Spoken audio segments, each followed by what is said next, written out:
Hooty hoo, all my stock market gamblers. Welcome today. I'm Tall Mike. I'm so glad you're here. What do we got going on? Well, we did it, right? We hit not one milestone, but two milestones, right? We hit 45,000 on the Dow for the very first time. 45,000, right? Now, a lot of the Moon Boys think we're going to 100,000. We'll see how that plays out. The other thing, hit 100,000 on Bitcoin. 100,000 on Bitcoin. Once again, Moon Boys think it's going to $1 million. We'll see how that plays out. Now, I will agree, we're in this, we're just going to go until it blows, right? This is all going to blow up. Believe me, it's not going to continue higher forever. We're not going to the moon, contrary to what the Moon Boys believe. This will blow up, but we're going to go until it blows, right? And you have to really take a look at what's really going on here. You see, it's all it is just the printing of money, right? It's a facade, right? We've had a 16-year bull market, but have we really, right? Have we? Well, we printed $30 trillion. Now, I think any market could go up for 16 years, 30 trillion, about 2 trillion a year to make the markets continue to go higher and higher and higher. You keep printing money, maybe we can get it keep going up. We're going to go until it blows. We're going to keep printing money, right? Until it blows. Because when you print the money, you print the money, what are you going to start to see? You're going to get inflation, right? You're going to get the second round of inflation. First round of inflation went up to, these are their numbers, went up to 9%, came back down to 3%. Now you're going to get the second round of inflation. But Mike, why are we going to get a second round of inflation? You're going to get the second round of inflation because they're going to continue to print money. They're going to do things that are inflationary. Tariffs like the Donald wants to put on are actually very inflationary. You're going to see a second round, and it's going to beat their own numbers. Are going to beat that 9%. Now, my numbers, we were closer to 20% back then, and now we're down to about 8%. Those are my numbers. It's not the government's numbers. The government numbers, we were at 9, down to around 3. Now we're going to head back up higher, maybe even into hyperinflation. Once again, this is just my take. You will see how this all plays out. But yes, in nominal terms, stock market's at a record high. But when you compare it to gold, stock market's been drifting lower, drifting lower, drifting lower. As a matter of fact, gold has outperformed it for the last 20 years, the stock market, right? Okay, so anyway, so gold is real money, right? So in nominal terms, they're able to keep things at a high price. They're able to keep your real estate house at a high price. But in terms of gold, your real estate house is already crashing. And I say it's going to take about 500 ounces of silver to buy the average price. When this is all said and done, this is going to take a few years to play out. I don't know how much time we have. It's right now we're going little by little by little, and soon we're going to spike up to that hyperinflationary event, which is going to just pretty much send everything down against gold prices, but maybe they can keep the nominal price up by printing the money. Now, here's the thing. You see, the money is becoming worth less and less. And a lot of countries are starting to take notice of this, and they form in their own alliance. It's called the BRICS, right? The BRICS stands for, Brazil, Russia, India, China, South America. I think they got that right. Okay, so you got the BRIC countries, but that's not all of them, right? There's 59 more countries that want to join the original BRIC countries. Why? Why do they want to do that? Well, they want to get out of the dollar because they see the dollar purchasing power going down, down, down, down, down.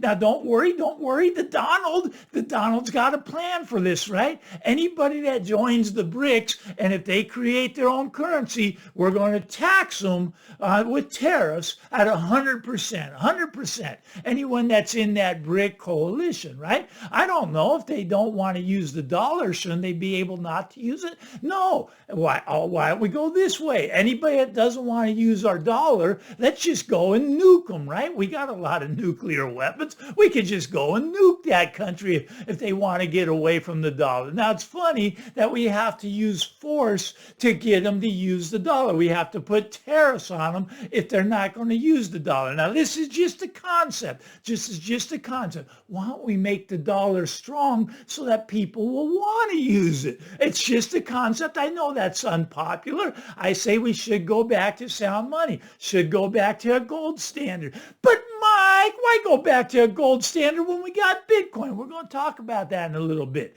But you see, right now, people want to get away from the dollar. They're forming the BRICS. Now, a lot of people think the BRICS is coming out with their own currency. And eventually they probably will. They have a name for it. It's called the unit, right? And it's going to be backed 40% by gold, right? 40%. Now, why aren't they backing it by Bitcoin? I don't know, but they're going to back it 40% by gold. But what the BRICS want to do right now is just trade amongst themselves, right? Trade amongst themselves, and then at the end of each quarter or the end of each month, settle up the difference. And how will they pay that? They'll pay that with gold.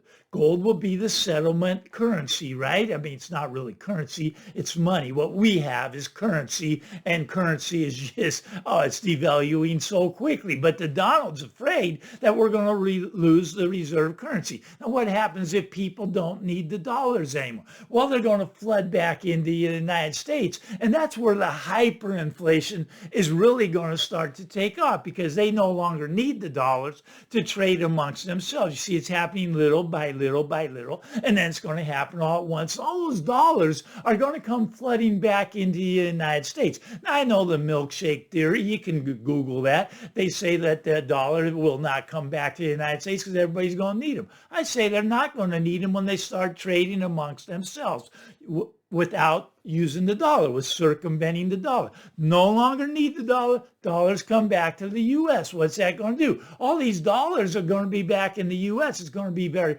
hyperinflationary. Not just inflation like we're seeing now. We're going to go to hyperinflation, but this is just my take. It's going to be a complete disaster when we lose the reserve currency, and we will eventually lose it. Now, what are we going to lose it to? There's no currency out there that's stronger than the dollar. I agree with that. The dollar is still, I guess, the best house in the neighborhood, but those other houses are looking really bad. But here's what everybody's overlooking. Why don't we go back to what real money was? Why don't we go back to what the Constitution says?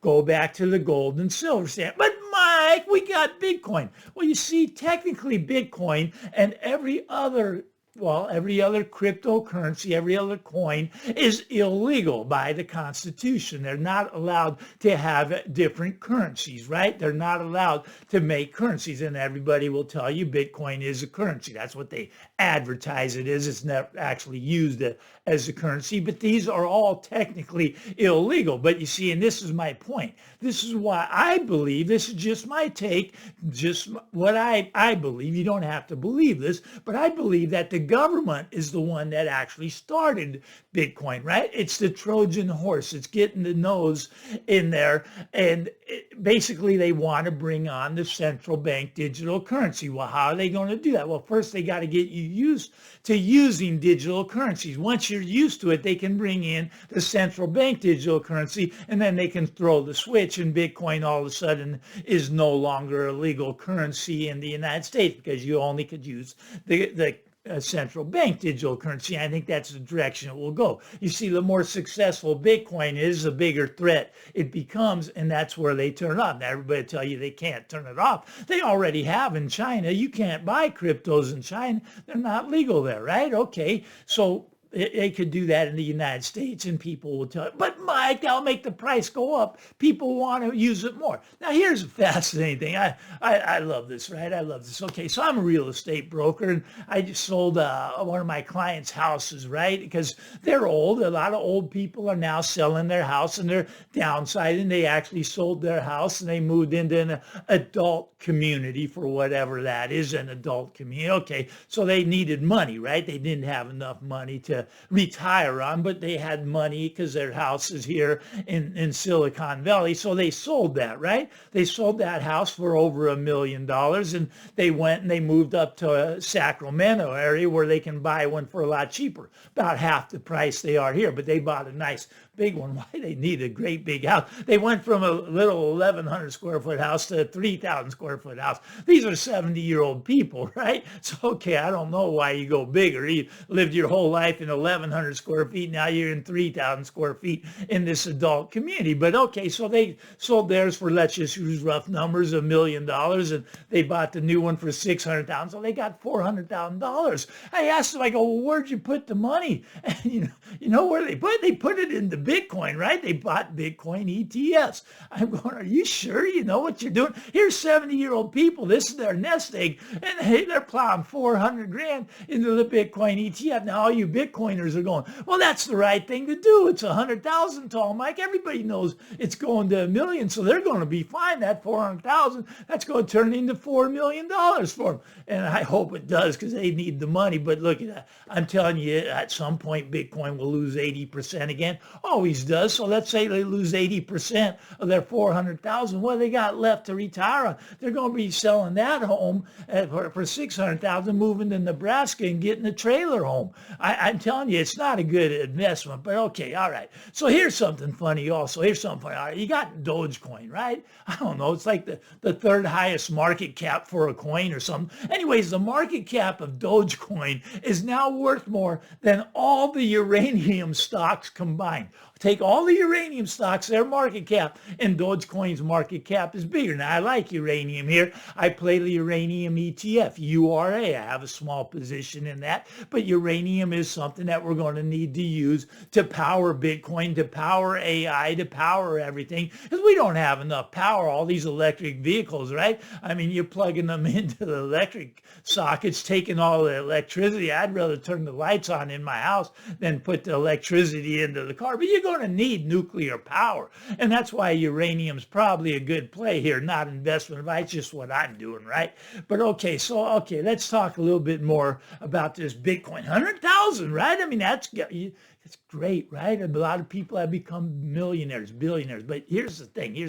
You need to get more suckers into the game to get that to 1 million. You're going to need a lot more suckers. And Michael Saylor, he's the number one spokesperson for this, right? Now, he's telling you should go out and sell your house like my client did, right? And put it all into Bitcoin. You should sell your cars, sell all your stocks, sell everything. Because in his opinion, everything is going to zero except for Bitcoin, right? Except for Bitcoin. Now, he's the guy that thinks that businesses don't need to do anything anymore. They don't need to create products or services. All they have to do is speculate in Bitcoin, and that makes their stock go up. And he's living proof of that, right? I mean, he had a failing software company. I think it's still losing money on the software end of his business, so he would be probably out of business, but Bitcoin saved him, right? I mean, he took all his extra cash, put it into Bitcoin, and he borrowed billions of dollars. And his stock has gone from $18 all the way up to 400 something, hit 500, right? Then it dropped 100 in one day. I mean, you see the volatility right there, 25%. That should be a warning sign for what Bitcoin's going to do in one day. But that's okay. I love Bitcoin. Don't get me wrong. I love it. It's the best gambling vehicle we have. And I gamble in it. I make a lot of money in Bitcoin. Love Bitcoin. Don't want it to go away. I think it might go away someday. But here's the thing.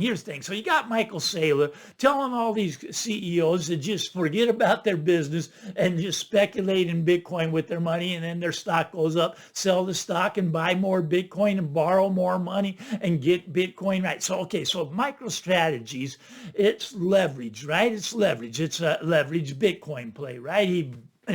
He borrows money to invest into Bitcoin. Okay, so he's levered out, right? He's levered out. But that's not it. That's not what I'm getting to. Okay, so he's levered out. And now we got the leverage. On top of the leverage, we have, see, the company symbol, MSTR, MicroStrategies, but there's these derivatives on it now. So you got MSTU, which is long, double long, right? So it's a leverage play upon a leverage play upon a leverage play. Okay, and MSTZ is the short, right? A leverage play upon a leverage play upon a leverage play. We're going back to the days during the Great Depression. What really brought the stock market down? It wasn't so much the stock market, it was these bucket shops. They were the original derivatives, right? The bucket shops that that we're taking bets on top of bets on top of bets about the stock market. And that's what we're doing right now. Now, we got margin debt is almost at a record, but then you got things like these double ETFs, the triple ETFs, leverage on top of leverage on top of leverage, and then you can buy options on top of these, on top of these, on top of these. Believe me, this is going to end in disaster at some point. Now, granted, right now he's winning, right? His stock was $18. He was a failed businessman, but all he's done is speculate. He's got a shot to become the richest man in the world, right? I mean, if it goes to $30 million of Bitcoin, he will become the richest man in the world. Now, what he contributed? Did he cure cancer? Did he contribute something to society? No, he speculated in Bitcoin, and that could might make him the richest man in the world, right? I mean, creating nothing but speculating, that's all right. But at some point, this ends in disaster, right? At some point, there's not enough people to come in and buy up all the Bitcoin to keep it going higher. So you're going to get that 80% drop. So just be careful out there. I gamble in it. I love Bitcoin. It's great for gambling. You got the ETFs, and now you can bet options on those ETFs. So we got the leverage on top of the leverage on top of the leverage, and that's what's going to bring the whole thing circling down. Just my take. I know I get some hate on this one, and that's all right. Give me the thumbs up, though. Punch the subscribe button. Get out there, everybody. Have a great day. We'll talk again real soon. Bye-bye now.